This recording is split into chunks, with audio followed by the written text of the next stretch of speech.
കൃത്യമായ ഡയറ്റിങ്ങും ആരോഗ്യ സംരക്ഷണവുമാകാം മമ്മൂക്കയുടെ ഈ സൗന്ദര്യ രഹസ്യം. അതുപോലെ തന്നെ മനസ്സിൽ എന്നും യുവത്വം കാത്തു സൂക്ഷിക്കുന്ന ഒരു വ്യക്തിയായിരിക്കാം ഒരുപക്ഷെ മമ്മൂക്ക. അതുകൊണ്ട് തന്നെ ഇങ്ങനെ കണ്ടു കഴിഞ്ഞാൽ എന്നും ഒരു യുവാവിനെ പോലെ തോന്നുകയും ചെയ്യും. അതുകൊണ്ടൊക്കെ തന്നെയാണല്ലോ ഇത്രയും നാൾ അദ്ദേഹം സിനിമയിൽ അഭിനയിച്ചിട്ടും ഇപ്പോഴും അദ്ദേഹത്തിൻ്റെ മെഗാസ്റ്റാർ പദവി ഇപ്പോഴും അദ്ദേഹത്തിന് മാത്രമാണ് സ്വന്തം.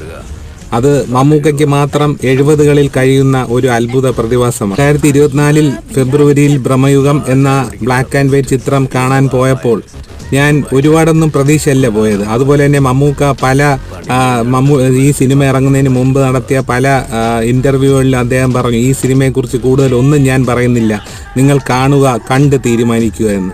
എന്തായാലും സിനിമ കണ്ട് കഴിഞ്ഞപ്പോൾ എന്തായാലും മമ്മൂക്കയുടെ വാക്കുകൾ മമ്മൂക്ക അങ്ങനെ പറഞ്ഞു, പ്രേക്ഷകർ ഏറ്റെടുക്കട്ടെ അല്ലെങ്കിൽ പ്രേക്ഷകർ കാണട്ടെ, എന്തെന്ന് സിനിമ കൊള്ളാമോ കൊള്ളില്ലെന്ന് അവർ തീരുമാനിക്കട്ടെ എന്ന്.